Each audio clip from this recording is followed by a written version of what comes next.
It's your boy Baz, and y'all tuned in to another one. Man, today we're going to be talking about the historic trade deal the United States made with Switzerland, and I think it's called Liechtenstein.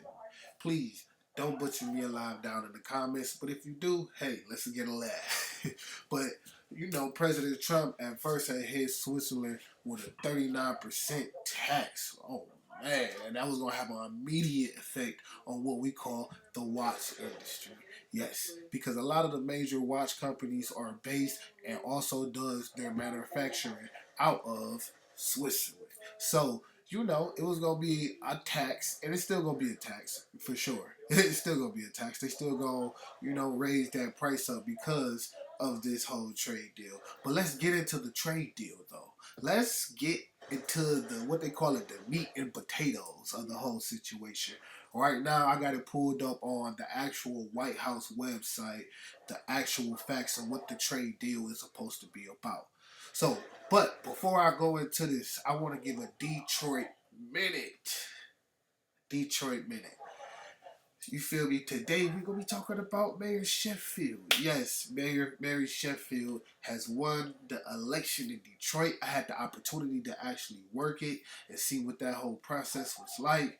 And man, salute to everybody out there that work in that industry that handle the whole ballot, collection process, the number counting, the whole organization of it. I mean, I said organization, the whole, organizing the whole day of it. You feel me? The flow. Yes, it is a strenuous process. I did not know it was really like that. But it's and when I say really like that, I mean heavily guarded. You got police, escort, like the ballots everywhere they go. They try to make sure don't nobody try to steal or try to, you feel me, add ballots or nothing. You feel me? It's you go. You feel me? Once the ballots are received and transported, man, they ain't playing around with that whole process. But that's all I got for y'all for a Detroit minute. Shout out to Mary Sheffield, the first black woman to ever be the mayor of the city of Detroit. That's a big thing, and that's historical for not only Detroit, but the United States. You feel me? Man, Michigan is on the change, man. We see what Big Gresh did. You feel me? As being the first woman elected as governor. Now let's see what Mary Sheffield about to do with Detroit. And as a Detroit native, you feel me? I'm proud to see it. But let's get back to the podcast. All right. Don't mind me. I got a little, I feel a little under the weather. I got my breeze here still with me though. But President Trump announced a framework for a historic trade deal with the Swiss Confederation, Switzerland, and the principalities of Liechtenstein that will provide U.S. exporters unprecedented access to Swiss and Liechtenstein markets and drive billions of dollars in investment on U.S. soils, creating thousands of jobs across America. And that means jobs for possibly me, possibly you, possibly your mother, possibly your son, possibly your cousin, possibly your neighbor. So that's what he basically is saying with that. But I want to get down to where it talks about where it's gonna really affect us. You feel me? I understand like the whole company. I said the whole company, the whole country's GDP and all that type of stuff. But I want to see how it's gonna affect us. Swiss and Liechtenstein companies will invest at least $200 billion into the United States, with at least $67 billion worth of investments occurring in 2026. These investments will create thousands of well-paying American jobs across all 50 states and a number of sectors such as pharmaceuticals, machinery, medical devices, aerospace, construction, advanced manufacturing, gold manufacturing, and energy infrastructure. That's a lot. But we also know these is gonna be very effective. It's since you got, your household names like Rolex, Omega. Um, I'm not sure if I know Cartier is there, like Cartier. Um, but you got a lot of household names that are in there. Based out of Switzerland. That's where the headquarters is at. and that tax is going to hit them. So now they about to start creating jobs over here. I think that means that they're going to start creating manufacturing facilities across the United States. You know, some probably down in the Florida region, some probably in the New York region, LA region, Detroit, Chicago, who knows? Those touch all the major areas and all the major trade ports.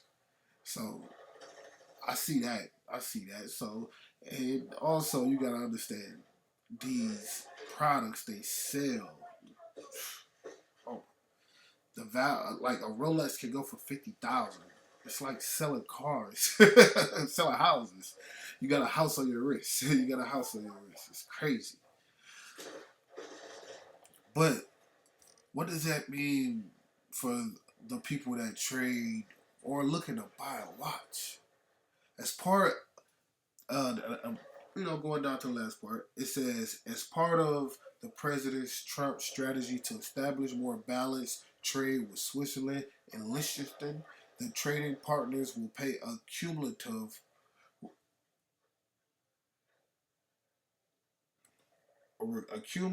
tariff rate of no higher than 15%, the same treatment given to the European Union. Okay, so now they all will be taxed at the same rate, which is 15%. So what exactly does this mean for the next year Rolex release, or Cartier releases something like that? Inflation prices gonna go up because the companies are now trying to accommodate for that 15%. So now because it's a 15% across the whole board, and America makes up about,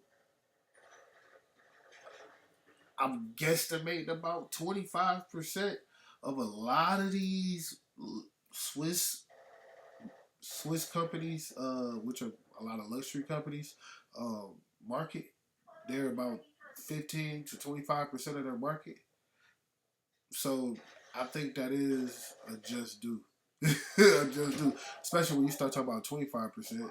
And that's just as one country. Then you gotta go across multiple different countries, and that they sales are broken down to multiple different countries and regions. But for the U.S. region, if U.S. take up 25% of your market, you feel me? Yeah, you're gonna feel it. You're gonna feel it. And since inflation is evident, you feel me? And it's gonna keep being inflation. You know the price is gonna go up. So a 15% trade tax. That also means, I mean, if they produce watches out of Swiss, and if they produce any other thing, from bracelets, diamonds, the the Swiss products, because a lot of people only think about the end product. You feel me? The product. But there's products to make the product. For example, if you are a watch manufacturing company or you manufacture watches, you need watch equipment, the machinery, all those parts, the parts that make the watch. A lot of these companies, yes, they try to keep it in house, but some of these companies still source a lot of their products. I mean, their material that they use to make the product. So if they sourcing it and it's still, you feel me, from it's just being taxed. So if you making watches in Germany, but you want the best of the best, so you order this fucking dial setter. I mean, not dial setter, but dial hand setter from fucking Switzerland. It's going to get taxed because it's coming from Switzerland. It's made in Swiss. It's made in Switzerland, so it's going to get taxed. That's something to think about. And please comment, send me a video chat. I mean, not video chat, but audio chat. Something. Send me something in the comments if I am wrong about my interpretation of what they're saying. Please correct me. Then we'll do a part two, and I might feature you on here because that's what I'm getting from it. So if you get parts, movements, if you try to get replacement pieces, like, and it's coming out of Switzerland, it's going to get taxed. And I feel like it's going to work in both favors because now they're saying that they're going to put $200 billion into the U.S. market. So, honestly, I feel like that means that they're going to start building manufacturing facilities and shit like that here. They're going to start moving part of their infrastructure to the United States if they haven't already.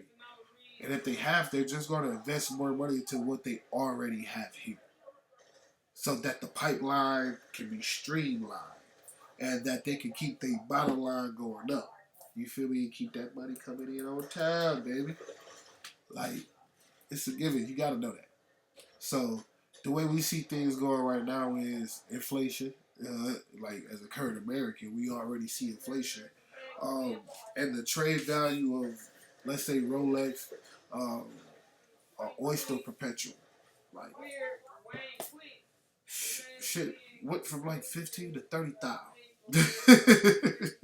over the time, you know? Like certain watches have seen that markup in value.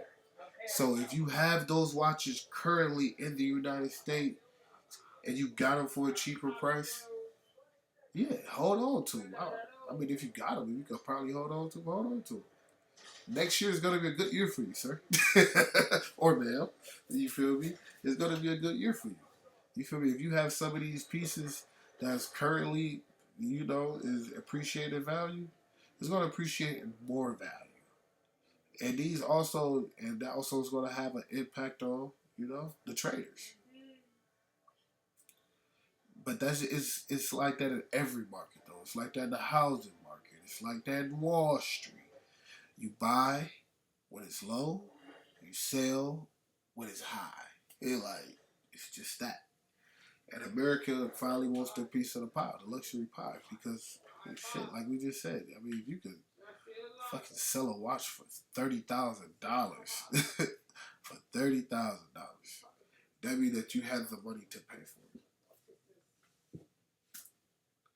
Like, because if you only make $30,000 a year, you save it up, or you scrubbing, you do whatever you have to do to try to get $30,000 to just wear a $30,000 watch on your wrist, and you don't make, and that's a third of your income. You need to go pray, and then go talk to some financial counseling. You feel me? But if you are able to obtain these watches, and not even these like high-end watches, let me pour this watch out the arsenal. I have a reshape watch here. You feel me? And we gonna do this you feel me? For those that don't know, I have a reshape watch here. At the bottom, you probably can't see it on this camera, but it say made in Swiss. You know? The price of this watch is gonna go up because it's gonna go up for them to sell this watch. I mean, you feel me? To get the pieces, to get it paid, to be sold, it's gonna go up. It's gonna go up. So this is a Swiss quartz watch. Roughly, I mean, I ain't gonna say roughly, a few $100s. So now with that 15%, I'm saying like they probably gonna add probably another 100 on there. And it's just it was understandable. It's understandable. It's part of the tariffs, the tax, and it's gonna allow other brands to kind of move up, and also it's gonna allow these brands to move up as well. The ones that do survive, if they have good enough quality. This particular watch, this Mache watch, I like the quality of it. You can feel it. It got that sturdy, like that weight to it. Um, it's quartz, but it's a chronograph watch, gold tone, uh, beautiful, beautiful, beautiful polish to it, and I love the engravings. Um, wristband, wristband is tight, not one of them loose, spacey kind of like. Hey, I done wore it a few times, and the wristband is still tight. So the wristband is still tight. Um, it's durable. I, I make watches. I work on watches, so I have wore it to work a few times. I'm a watcher similar. I wore it to work a few times, so I know that it's durable. It has the mother of pearl face style. I don't know if y'all can see it, but mother of pearl face style. And I got it from MJ Diamonds here in Metro Detroit. I ain't gonna say actually in the city of Detroit, but Metro Detroit. Um, and MJ Diamonds, you know, official retailer of Cartier. So I I do trust their curators.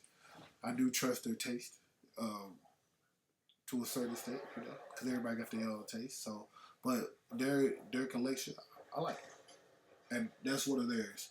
Um, Beautiful watch, beautiful, beautiful, beautiful watch. But the moral of the story is it came out of Swiss. It said Swiss made. So the price of that is going to go up, like I said, like an extra $100. But also for the buyer, do understand the price of inflation. So it might go up 15%. Realistically, it's just going up 15%. But the company is going to slap on an extra 10% due to their own expenses and how they look at it. What money could be made off if they can make an extra dollar by saying, "Oh, we raised the price because of the tariffs." Whoop de doo, you know, they gonna do it, and then they gonna put the blame on the tariffs. But really, the tariffs is 15%, but they raised it 20%. They're trying to make up for whatever money they may lose because of that extra, price increase. And some of them won't just play it out. Just won't give a fuck. They like, we gonna make our money and then some. Y'all know the price was gonna go up anyway. So you gotta expect the unexpected. Until we see the market starts to go more on a downward, a downward spiral, then you know you'll start seeing the prices going down. But as of right now, I, I don't necessarily see it because a lot of these watches that we thinking of when it comes down to the luxury watches, a lot of them that it's a luxury. So it is, and the value that they have is scarcity, and that's what makes them collectible because they're hard to obtain, and it's very so few of them out there. Besides Rolex right now, there's a lot of them out there, but it's few of them. You feel me? So with saying all that, you are going to see um, American brands start to make their way, and you're gonna start to see American production. Well, foreign brands with American production, manufacturing, and it's gonna help save them some money. They're gonna start moving their production facilities here. They're gonna probably start having U.S. headquarters, start building different branches here, so that they can basically clean up on this market. And they're gonna still say that their price is that price because of the whole tax and tariff agreement, but they know that partially it's also being due to inflation. Yesterday's price ain't today's price. So always keep that in mind too. Yesterday's price is not today's price. Especially when you talk about watches. But it's your boy Bad. So now I appreciate y'all for tuning in. You feel me? And listening to me talk, and listen to my wife back there kick ass, you feel me, in Call of Duty, you feel me? She playing a new Call of Duty. Yeah. Peace.